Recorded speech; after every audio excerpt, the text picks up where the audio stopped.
G'day guys, welcome to today's video. Today we're talking about pre-raid best in slot for Assassination and Combat Rogues in Wrath of the Lich King Classic. The Simonize spreadsheet came out not too long ago, so I took it upon myself to do a lot of the sims for the pre-raid gear to come up with the most optimal gear setup for each of the specs. And I think I've done that and I've found it and I wanted to share it with you guys. I did record this once already, I will admit, and it was 20 minutes. So I'm re-recording to hopefully condense it down for you guys. So I want to jump straight in. Now, quickly, I will try and summarize. This is based off of Simonize's spreadsheet, who I will link in the description. He is an amazing asset to the rogue community, and he makes the best sims in the world. Like, he is just insane, and his sims are super accurate, and everyone uses them in TBC.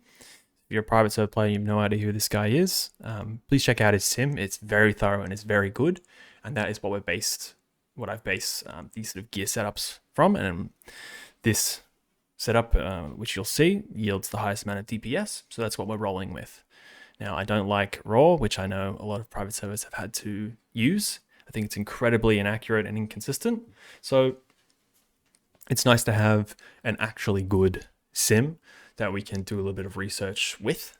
So without further ado, let's jump straight in. From Wotlk Keep, we have the Drake mounted crossbow. Again, similar to TBC, it's really just a stat stick, and there aren't a heap of good stats on it, but it is one that yields the highest amount of DPS. Another option is the Argent Crusade gun that you get from Revered, I believe. But again, that's another reputation you've got to grind, and honestly, not particularly fun to do. But again, we'll be grinding Argent Crusade for the boots anyway, so it's up to you guys. It's a great in-betweener, but this would what we would be running as an end result, absolute bis. A BOE cloak that Leatherworkers craft is the Ice Striker's cloak. Heaps of really good stats on it, and this is something that you can be preparing for and farming for ahead of time. So as soon as you hit 80, you can whack it straight on. You can get the Eternals, and while you're farming, Eternals are basically just like primals in TBC. So you can get those while you level if you really wanted to, and Arctic Furs are collected by skinners. Again, really solid, and it will be a really good moneymaker if you are a leather worker. Ice Striker's cloak will sell like hotcakes for sure. The 10-man version of the tier 7 sets. So if that's surprising to you, that we can get tier sets in pre-raid, don't be. It's something that's bought with Emblems of Heroism, which drop in heroics, and it's only the 10-man version. The 25-man version cannot be purchased with Emblems of Heroism or anything. And we will be using the chest and the gloves.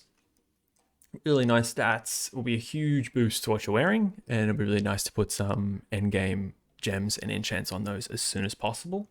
And you can put your engineering glove enchant on there as well as soon as possible, which is why I like to rush getting the gloves first, because I think it's really valuable to put that glove enchant on as soon as possible. We'll be using the Slayer's braces and the Slayer's belt from Sunwell Plateau. Interestingly, if you have to be using the belt and the braces in order to be getting the most DPS out of using the Slayer's set. You don't want to be using the boots and the braces. There's actually a huge DPS loss, and you would be better off not using any of the Slayer pieces and going with the alternatives that I've suggested, unless you are using the braces and the belt.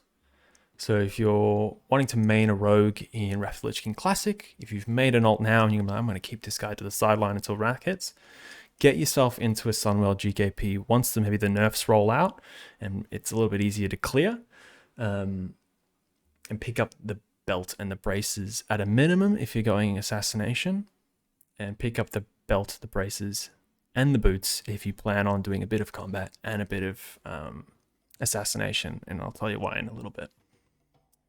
So yeah, the 2 set for Slayers, obviously if you've got the 2 set bonus, increases the haste from your slice and dice by 5%. Really nice.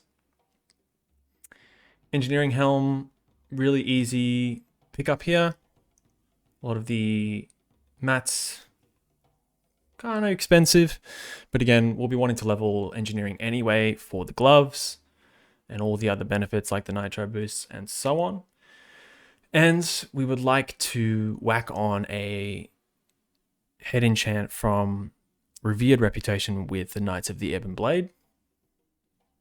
Dark Moon card Greatness. Obviously, it is just insane and it is your best in slot trinket for the whole phase and would last you well into phase 2 as well. So definitely worth a pickup and worth the gold if you can get it. The reason it's in the pre-raid bis section is basically because we have no idea when Darkmoon Fair will first arrive, whether that be pre-raid or not. If it does arrive pre-raid, it's obviously bis. But again, there's other options that I've put on here if it's not available pre-raid that you can farm for as well. The other Emblem of Heroism rewards that we'll be getting. So obviously we had the gloves and the chest, which I believe the gloves are 50 Emblems of Heroism, and I think the chest is 75 Emblems of Heroism. We'll also get the neck, which is a really solid pickup and a huge boost, and something that you want to pick up really early. Mirror of Truth, which only procs off critical strikes. So remember that. The sim really values it, but again, we don't have access to a lot of the data that we would like with no access to the beta. So again, it's hard to test this, but the sim seems to really like it. So we'll go with it for now. And then the belt as well, the Crocolisk belt. Having the expertise is really nice. Not as important for Assassination than, let's say, combat, as you can spec into things like quick recovery, which will give you the energy back if something was dodged or it didn't land for whatever reason. Another trinket is the Whetstone, which increases the haste rating by 444, which is really nice, kind of like a DST, but again, nowhere near as good. Obviously, this increases the amount of procs we get from focused attacks and will increase the amount of poison procs that we get as well, which is a huge, huge, huge part of what makes Assassination good is poison damage. Librarian's Paper Cutter, it drops off trash in Halls of Lightning, and I would expect to see a lot of these on the auction house. Who knows for how much? They're obviously really cheap on private servers because they buff drop rates, but hard to say how many we'll see in phase 1. I'd imagine a few with the amount of people that'll be dungeon grinding and so on. But definitely pick one up as it's bis for your offhand in combat, and you'll definitely want to be using one in your offhand as well for Assassination.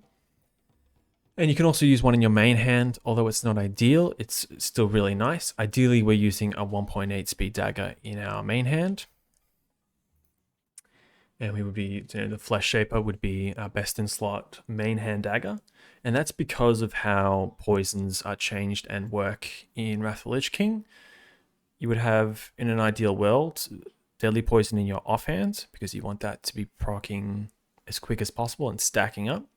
So because once you reach 5 stacks, it will refresh to 5 stacks every time it procs, but it will also proc your main hand poison. So once stacked to 5 times, each application of deadly poison causes the poison on the rogue's other weapon to apply, which would be instant poison, and you can see how they synergize with each other and how important poison damage is to your rotation and to your end DPS. And then instant poison, the faster the weapon, the less likely it is to proc. So having a 1.3 speed dagger, quite a low chance for instant poison to proc, which is why we prefer the 1.8 speed dagger. Sorry, a bit of a mouthful and a bit of an explanation quite quickly. If you weren't using the Slayer's set, you'll be using Wrist Wraps of the Cutthroat, which are an Emblem of Valor reward. Emblems of Valor are quite hard to come by in phase 1, and I'm not sure how Blizzard will be addressing Emblems of Heroism and Emblems of Valor now that they're removing RDF. I can only hope to God that they don't remove RDF and they come to their senses, but again, that's my opinion. But this is what you would use. I believe it's 35 Emblems of Valor, 25, 30, 35, around there.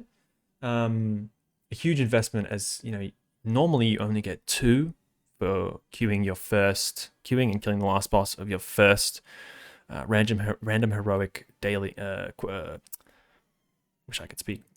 Normally, you only get 2 from completing your first random heroic dungeon finder of the day. And then I think you also have a chance of getting more if you do the heroic daily quest. But again, very, very hard to come by. And with no RDF, I don't know if we'll just be doing more quests to go to specific dungeons. Only time will tell. Like I said, the last boss in Halls of Stone drops the Flesh Shaper. Really, really nice. And if you can afford it, I know it will be very, very expensive, but if you can put Berserking on one of your weapons, put it on the main hand, really, really nice. And then when you get a Web Death in Nax, you can sort of start thinking about replacing it. Gundrak. We want 2 items off the last boss, so you'll be running Gundrak a lot. We want the Ring, Hemorrhaging Circle. The expertise is really nice for us to hit in cap. And the Gorehide Legards as well. Really nice amount of hit rating there to also hit cap. One thing I should explain is epics only drop off the last boss in heroics. So whenever you see an epic that is in a dungeon, it only drops off the last boss. Just sort of a tidbit if you're wondering where you get that, if that's off the first boss. If it's an epic and it drops in a dungeon, it drops off the last boss. The Nexus, Spoilers of the Careless Thief. Really, really solid option. All the stats we would want. And Sphere of the Red Dragon's Blood. This is a really nice trinket. And is put slightly higher than the Whetstone in terms of the sim. And again, helps us enormously with hit rating earlier on. Very hard to hit the cap and the amount that you need quite early on in a phase, in P1. It's because we're not really spoilt for choice. We can only get what we've got, and we have very, very limited choices while we're questing. So hitting cap, with getting these very, very valuable hit rating items early on will help enormously. In an ideal world, you would be using Mirror of Truth and Greatness. If Greatness isn't pre-raid, you'll be using Sphere and Mirror. That is the highest DPS combo, but it's only about 10 to 15 DPS. Less if you do Whetstone and Mirror. So again, if you don't need the hit rating, maybe then you can go Whetstone. If the fight length is, more than 5 minutes or something, or, it's 3 minutes and you're not getting 2 uses out of your own use trinket, then you can start to think, just feel around with it. Rings, Signet of Edward the Odd is really, really nice. And something that isn't on Atlas Loot is the Kirin Tor rings that you can buy that cost heaps of gold. The problem with the Kirin Tor rings is they're not bis the entire phase. So unless you really want the Dalaran teleport on it, I don't think it's worth the gold. I know you can upgrade it and it gets better and better, but it's never bis for a phase. So it just feels like it's kind of a waste, because I'm investing more and more gold into this ring that's never the best ring I could be getting. But again, it's kind of invaluable to have another Hearth as well. So up to you guys. It depends how much gold you've got. But I certainly wouldn't be prioritizing getting the ring over getting Dark Moon-Card Greatness. And lastly, Argent Crusade, the Boots of Neverending Path. So obviously we're using the braces and the belt from Slayers, and this is our boot slot. Heaps of hit rating. So really we only need to focus on 2 reputations, which is Argent Crusade and Knights of the Ebon Blade as well. Next, straight into combat. But before I do, if you guys are enjoying this kind of content, be sure to subscribe. It helps me out a lot. Leave a like and a comment as well. If you're enjoying this kind of content and you'd like to see more Wrath content, good news for you. It's all gas, no breaks from here on out. It's all Wrath content unless I find something particularly interesting in TBC. But my mind is very much looking ahead in prep and in my research. So again, it helps me out enormously if you guys let me know that you are enjoying the video and that you would like to see more of this kind of content. But for combat, obviously very, very similar to Assassination, because again, we're not exactly spoiled for choice and options here. So again, the same in the range slot, the crossbow, Eye Strikers again, which is a BOE, which we can pick up quite easily. Greed is our main hand weapon, and it's a fist weapon, which is a nice little change. It's been a long time since we used a fist weapon. But that drops off the Culling of Stratholme in Caverns of Time, which is a really fun dungeon to do. Maybe it's fun for the first 3 or 4 times, then it gets really repetitive and boring, as it's quite a slow dungeon, which can be quite painful if you're wanting to go quick and you're sort of out gearing things. But again, same for the hands and the chest, the 10-man version, the T7 that we buy with Emblems of Heroism.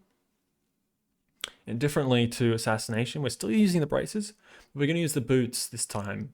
I can only assume that's because it's got heaps of stats, it's got hit rating, and it's got expertise, and it's got a gem slot. So again, we would like, in an ideal world, to have all 3 of those kind of off pieces, the boots, the braces, and the belt, and that way we're sorted for Assassination and we're sorted for combat, should we like to swap in between. And again, it's not worth playing combat and using braces and belt. It's a DPS loss, and you would be better off just going with none of the Slayers set and just going with the alternatives that I have put here. So make sure if you're playing combat and you want to use the Slayers set, that it's the boots and the braces.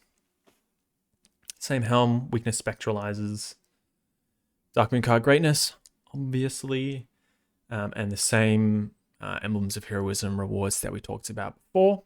But the belt is particularly powerful, obviously, because of the expertise this time around. So that should be like a nice early pickup for you guys.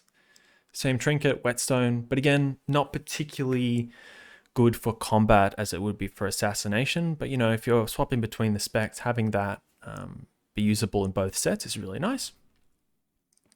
Much better to be using something like a Sphere of the Red Dragon's Blood as combat, as you can line it up with a lot of your on-use cooldowns, which you kind of don't really have in Assassination. So being able to line this up with Blade Flurry and Killing Spree is obviously way, way more powerful in a combat spec than a Mutilate spec.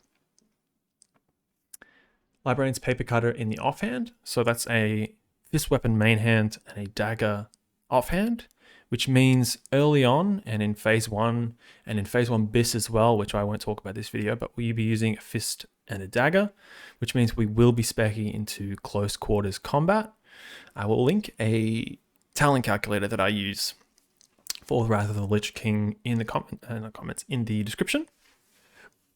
If you'd like to feel around with what your spec might look like, feel free, but in the combat tree, we'll be going for close quarters combat, which increases our critical strike rating with fist weapons and daggers. So you can see the synergy there. It's really, really nice. And again, if we're not using the Slayers, braces, and boots, we would be using wrist wraps over the Cutthroat, exactly like Assassination. And the same boots as well if we weren't using the Slayers. Another one that's pretty good for combat is the Incisor Fragment of King Dread in Drak'Tharan Keep. But again, ideally you'd be using Mirror and Sphere of the Red Dragon's Blood, and obviously Darkmoon card greatness if it is available. And the exact same, we finish off the same way. The Kirin Tor ring is the best. Signet's not bad, slightly behind the Kirin Tor ring. So if you really wanted to splash out, you get maybe Signet and the Kirin Tor ring, but the Hemorrhaging Circle is very, very close as well. Any of the combination of those 3 rings, and you're very much sorted. And the Gorehide leg arts, obviously, are really, really nice as well. Heaps of hit rating there. Unfortunately, no gem slot.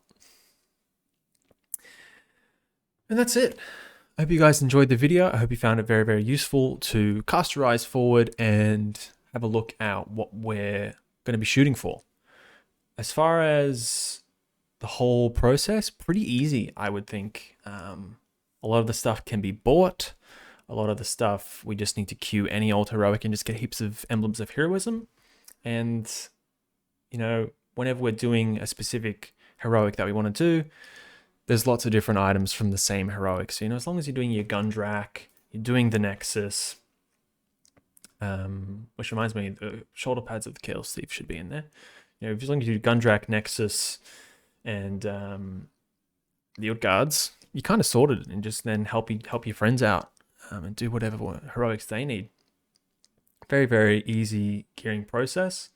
One thing that I will mention that isn't in the combat one but should be is the Troll Woven Spaulders, which if you're not using Spaulders of the Careless Thief, you would be using. They've got it on my rogue. But they're 72 agility, 79 stam, and expertise, which is obviously really, really nice for combat. These are not bis for assassination, despite me being assassination. But again, can be crafted by leather workers. So again, would be a really, really solid option for either specs, but it's more valuable for combat and best in slot for combat. So yeah, for shoulders, for assassination, it's Spaulders with the Careless Thief, which drop in the Nexus. And for combat, your best in slot is the Troll Woven Spaulders, which are these ones right here. But again, thank you so much for watching. I hope you found it useful. Subscribe if you enjoy this kind of content and you would like to see more of it. And until then, I'll see you later.